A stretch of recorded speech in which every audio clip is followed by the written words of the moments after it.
Okay, so earlier in the year we talked about introductions. There are three main parts. Who remembers one of them? Delvin. Beginning? The beginning is the introduction. The beginning is the introduction. There's an intro, a body, and a conclusion in the essay. Those are the three main parts of the essay.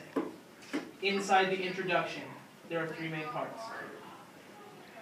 Who remembers one of them? The three main parts? Three main parts in the introduction. Number one is the hook. The hook. So write that down, please. Type it. The hook is something that grabs the reader's attention. It makes the reader want to keep reading your essay. If you have a good hook, you probably have a good rest of the essay.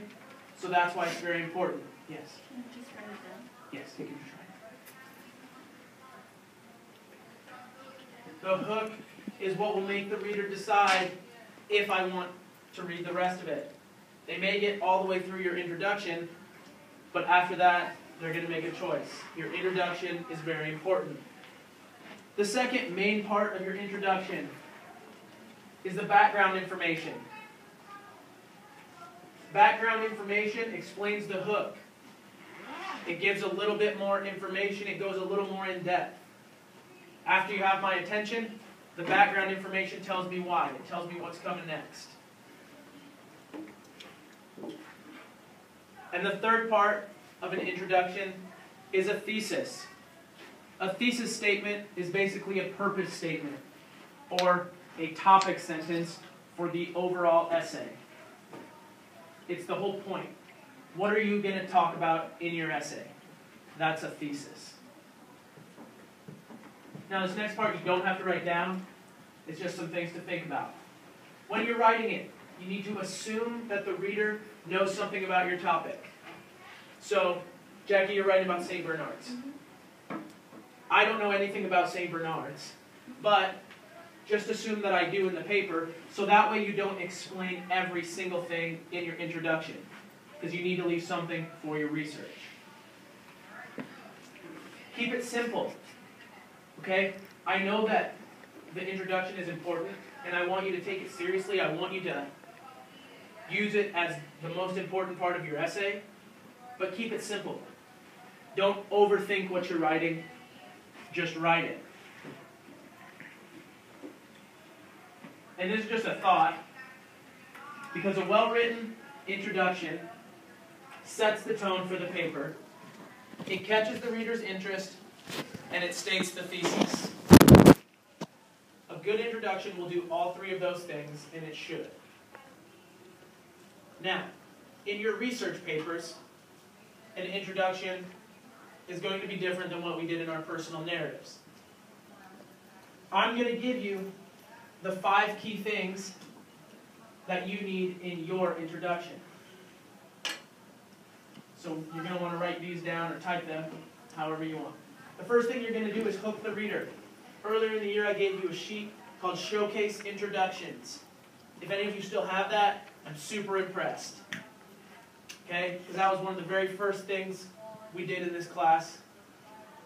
And basically, an introduction needs to start with a hook. And those hooks could be a question, a short story, an emotion, a fact, anything. So, if I was going to try and hook the reader into my essay, I might say something like, you don't know the pain and suffering that I've been through being a Minnesota Vikings fan. Okay? Because they that suck. Hooks you. You're thinking pain, suffering, what's this going to be about? And then I tell you it's about the Vikings. So maybe there's a little humor. You can use humor with it. You can be very serious. But just don't be boring. Don't start out with, have you ever wondered about the Minnesota Vikings? Well, I have. And let me tell you about it. Don't do that, please.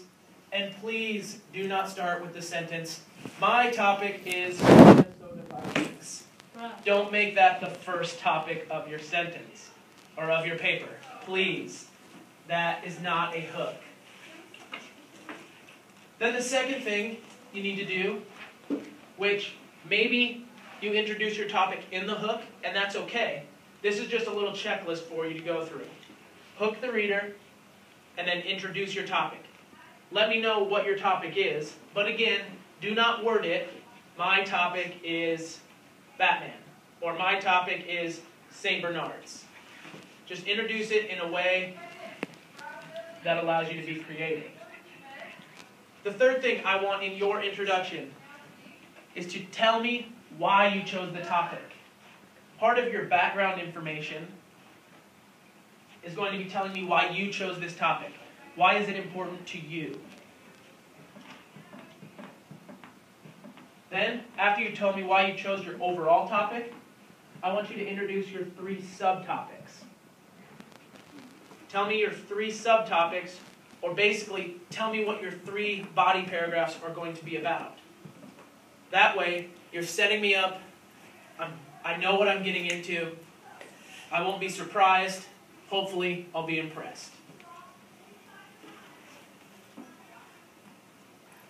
And then, the very last sentence of your introduction is going to be a 1-sentence summary about what you learned. Overall, if you had to break down all the research you did into 1 sentence, I want that at the end of your introduction. Because that's going to tell me, hey, this person learned this, so hopefully, by the time I'm done reading their research, I will have learned it as well. That's the goal. Your introductions, I said to keep them simple. So I tried to give you a simple list of things to do. It needs to be 4 to 8 sentences long. 4 to 8, that's it. If you go to 10, that's fine, but I'd like you to shoot for 4 to 8. And if you look, 1, 2, 3, 4, 5. I just gave you 5 things. This is what you have to do. All you have to do is put it into your words and relate it to your topic. So if you do those things, you'll already have at least 4 sentences. Because maybe when you introduce your topic, you're telling me why at the same time, so that's a sentence. But then somewhere along the way, one of these will be more than 1 sentence. So that is what you need to put in your research paper introductions. I'm on YouTube.